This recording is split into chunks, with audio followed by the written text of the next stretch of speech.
Okay, well, good evening, everybody. Can you still hear me at the back now that I've actually got my microphone all plugged in and wired up? Thank you very much. Good. Okay, well, we'll make a start because it's 5:30, and good to see so many people come out to this evening's talk.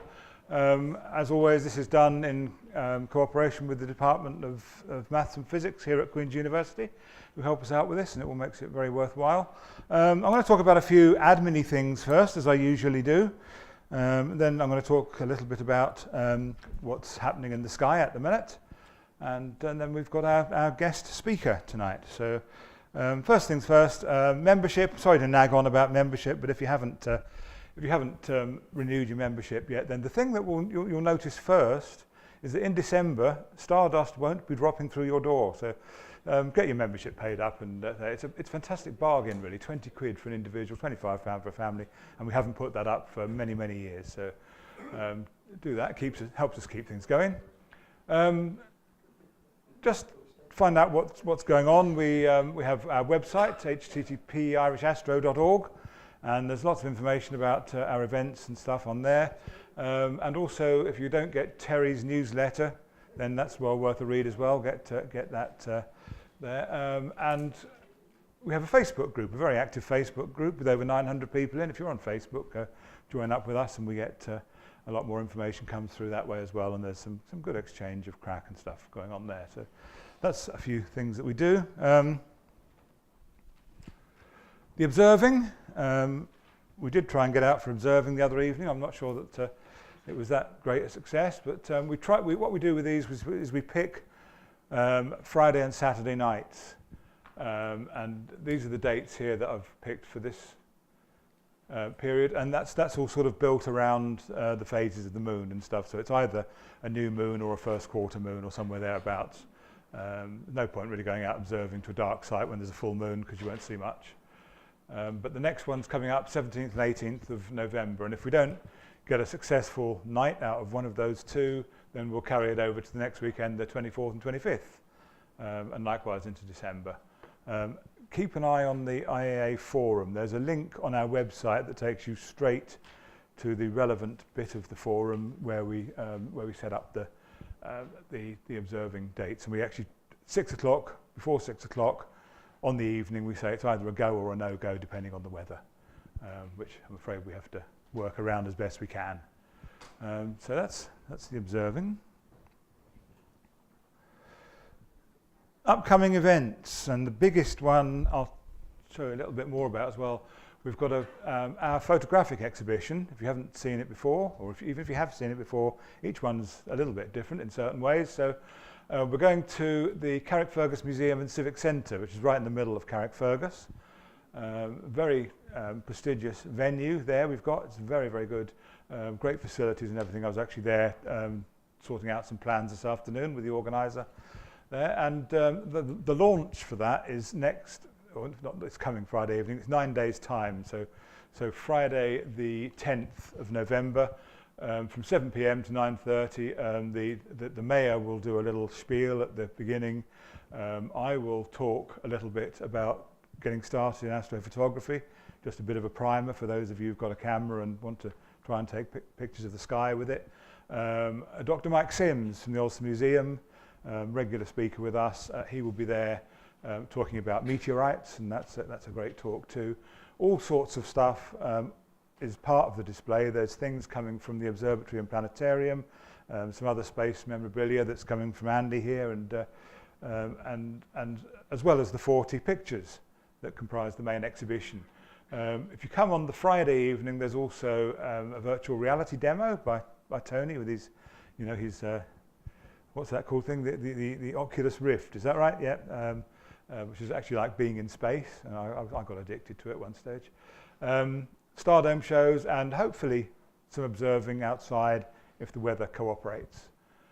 So that's that there. We'll also be doing Stardome sessions on the afternoon of the following day, the Saturday, the 11th, and that's all great for the kids to come down and take part in the Stardome, and even adults like it as well, amazingly. So do that. That exhibition is there until the 6th of January, so we've got a really good long run in Carrickfergus, which I'm really looking forward to. They are. That's the that's their website. If you go to the Mid and East Antrim Borough Council website, it's got a good spiel about it there, and tells you the same as I've just told you, really. And that there is the Saturday Stardome event, 2 p.m. to 4:30 on Saturday afternoon.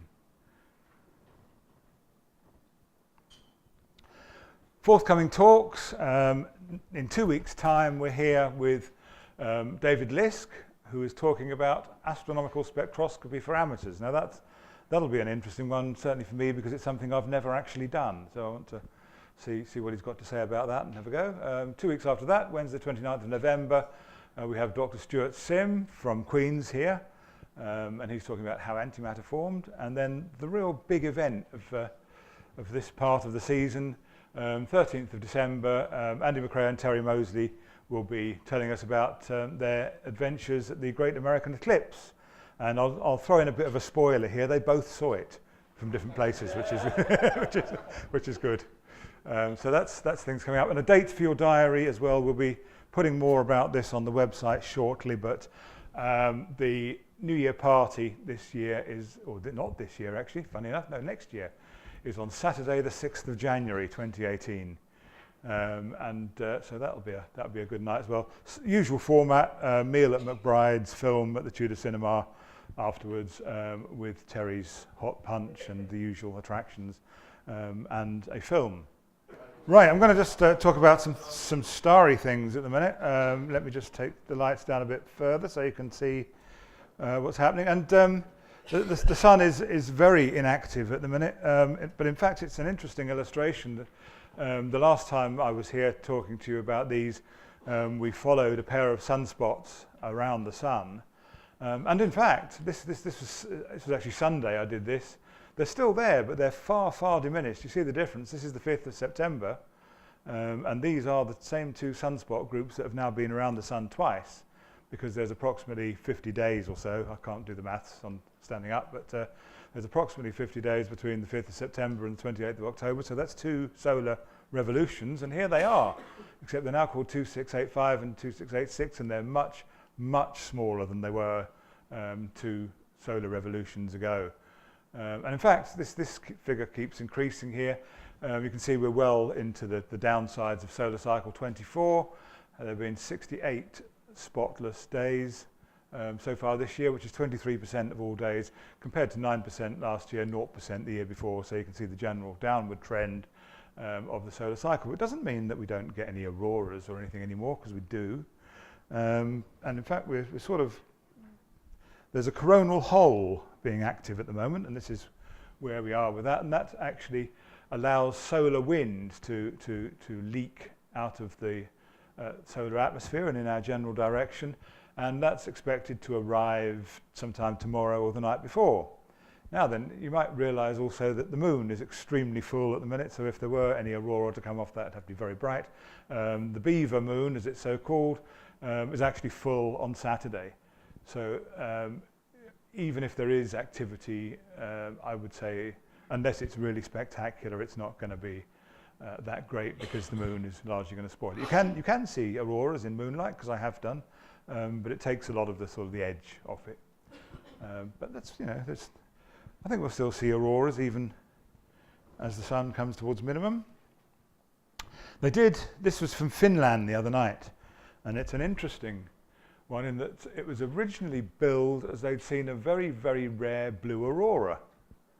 I think this is sort of supposed to be blue. I'm not quite sure how the computery has affected that, but and they were thinking, well, the blue aurora indicates ionized nitrogen, which is quite rare. But then it turns out that the Russians were testing rockets at the time as well, and they actually had a failed test of an ICBM over Siberia, and they reckon that this is the fuel plume from it, not an aurora at all. So that's that. So it's taken with Finland, not very far from the Soviet border. So there we are. So I'm supposed to say Russian border. It's not Soviet anymore, is it? So there we go. Okay, have a wee look at the planets. We've got various planetary things. This was one I just shot on the morning of the 6th of October. And that's Venus and Mars were less than 1 moon diameter apart then. more about that in a minute. Mercury at the moment, we can't see Mercury. Venus is moving down back towards the sun. So it comes up in the morning before the sun, but progressively less so at the moment. And Mars is just above Venus in the morning. Jupiter is coming out from behind the sun, and we will see it later this month. And we'll talk more about that in just a moment. Saturn is moving in towards the sun just after sunrise, and in any case, the angle of the ecliptic is such that that's very difficult to see at the moment. Two other planets, Uranus, there are only two other planets, I'm sorry to say. Uranus is just past opposition in Pisces, and Neptune is in Aquarius, and we'll look at those in a moment. The International Space Station, there are morning passes of the space station. If you're an early riser, if you get up about 5 or 6 in the morning, there's a whole sequence of space station passes, some of them pretty good, between now and the 15th of November. And in terms of times, there they are. That's if I were to pick the best one of those, I would probably say 6th of November there, where it rises to 50 degrees, which is as high as it ever gets from Belfast. And that's at 6:50 in the morning of the 6th of November. And 9th of November, 5:49, it comes to 49 degrees and a slightly brighter magnitude, -3.3, and then they sort of start to fade out a bit after that towards the 15th of November. So if you're up in the morning, there are space station passes to look out for. And they're different from the evening ones. Let me just put it that way. It's something worth getting up to just see. It's slightly different in that they fade in, they don't fade out, and that sort of difference. That's that. Now then, I was talking about Uranus and Neptune, and it's a good opportunity this time of year to see both of those. If you haven't seen all the planets, then all the other ones are easy, but these two are quite difficult. This is tomorrow night. I've set this here for tomorrow evening, 9 o'clock, so in the evening.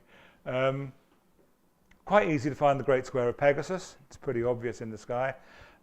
Beneath that is the constellation Pisces, and you've got the head of the fish here, and then this fairly obvious line of stars. If you sort of look below the Great Square, then there is this sort of wiggly line of stars down here. And tomorrow night, the moon, of course, will be in Pisces, and Uranus is just above that line there. You won't see Uranus naked eye in those conditions because the moon is too close. Some people can see Uranus with the naked eye. It's magnitude 5.8 or thereabouts. I have never seen it because my eyesight's not really great, but in terms of dark things, it's not. But Uranus is close to the moon tomorrow. If you actually looked above the moon with binoculars and see a pale green dot, that's quite likely Uranus. So let's have a look here, because one of our members here, Ralph Smith, has had his telescope and a very sensitive camera on Uranus, and this is taken with a Celestron 8-inch telescope but a very sensitive electronic camera. And here this is Uranus here, and he's got 4 of the moons, Ariel, Umbriel, Titania and Oberon. I don't know what happened to Miranda, it's not there, but I think that's pretty impressive to capture the moon, because they're about 15th magnitude or something like that. So pretty dim, the moons of Uranus. But there we go. And while you're sort of looking for these things, Neptune is the other missing planet that most people probably haven't seen. And similar sort of area, a bit along the ecliptic from where we were just now. Here's the Great Square of Pegasus up the top. Then the head of the fish just below that, and down into Aquarius a bit further down below that. You can find Neptune in Aquarius. Aquarius I never find a very exciting place to look, but quite low down in the south, around 10 or 11 o'clock in the evening, you can find Neptune, and it's a pale blue dot, and it's even more faint than Uranus. You definitely won't see Neptune ever with the naked eye, because it's about magnitude 7.9 or so. In fact, this tells me here, in fact, there. Extinct, this does an estimation of the sky extinction, because you're looking through a fair bit of air there, 8.15. So you will need even a small telescope will do it accurately pointed. If you've got a go-to, of course, it will take you straight there. But you probably ought to see that faintly in binoculars too. So you can see all the planets. You can complete your set if you get those two. We're talking about Jupiter coming around the Sun, and as Venus sort of sinks into it. And actually on the morning of the 13th of November, we have one of those lovely conjunctions of the planets where two planets pass in the sky, the solar system being essentially flat. Things do go past other things, very rarely either go in front of other things. And this is Venus and Jupiter will pass very nicely in the sky. And that distance apart there, this is the wide view. You're looking just south of east there. You'll see Arcturus easily above where you're looking, and sort of down to the right there. You'll probably be looking through a bit of cloud and haze and stuff there, but you might be able to pick up about 7 o'clock in the morning on the 13th. You pick up Venus and Jupiter, and they are half a moon diameter apart at that closest point. If you go a day before or a day after, depending on the weather, they're still within a degree of each other, so quite close. But that is the closest passing, just there. Venus and Jupiter, both very bright. So you can see that, and if you turn the wick up a bit, you should be able to get Jupiter's moons in the picture as well. So I'll have a go at that because I've got a reasonably good eastern horizon, but that's really what you're looking at there. Good view to the east early in the morning. Mars a bit higher up there. So that's planets.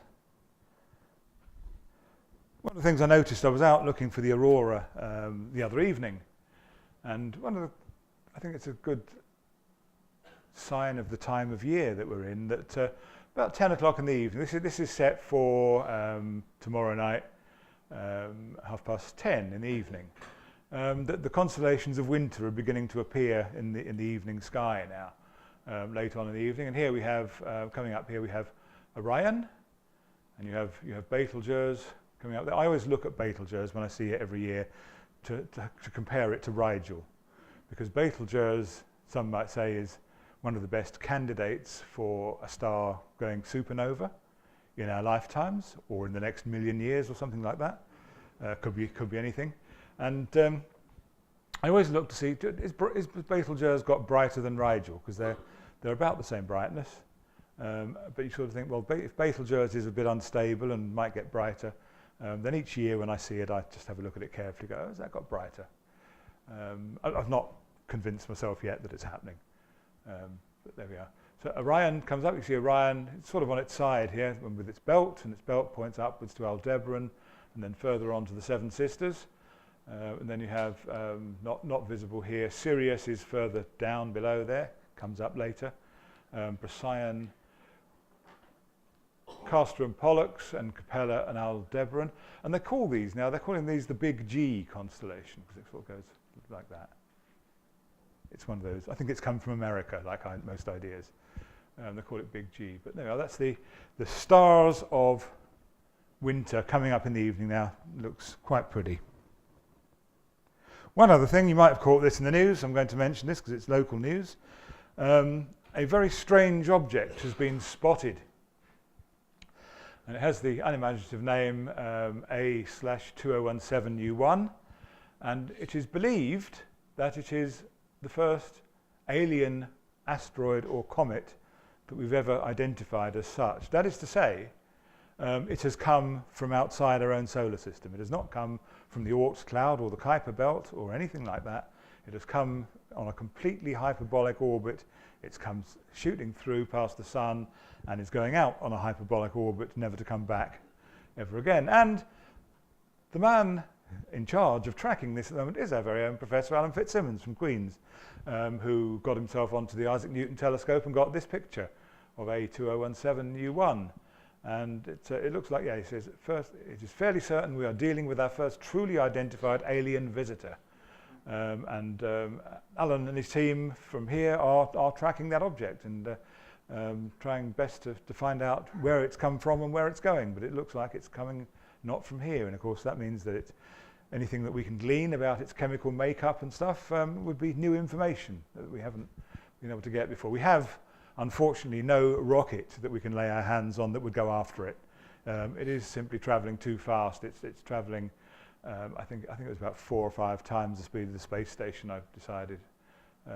It's a very, very fast mover. So there we are. That's a bit of local news. Which brings us on to our guest speaker tonight. And our guest tonight is Professor Tom Ray, who's come to talk to us from the Dublin Institute of Advanced Studies. Now, I'll give you a little bit of background. Actually, Tom, his interest in astronomy sparked at an early age when walking one night out with his big brother. He bought his first telescope when he was 12 and around the same time joined the local astronomical society. During his final year at school, he decided to pursue a career in astronomy. When he mentioned this to his careers teacher, she said, "That's a great idea, but what real job would you like?"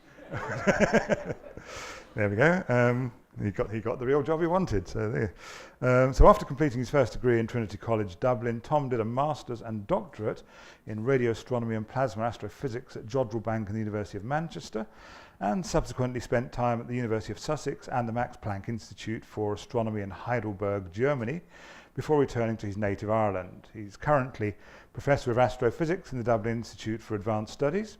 His main area of interest is star formation, although he's always also worked on active galaxies, comets, and archaeoastronomy. That's the study of ancient astronomical sites like Newgrange and Stonehenge. Tom has been a principal investigator on the Hubble Space Telescope, and he's a co-principal investigator for one of the four main instruments on the James Webb Space Telescope, which is what he's going to talk to us about tonight. So put your hands together, please, for Professor Tom Ray.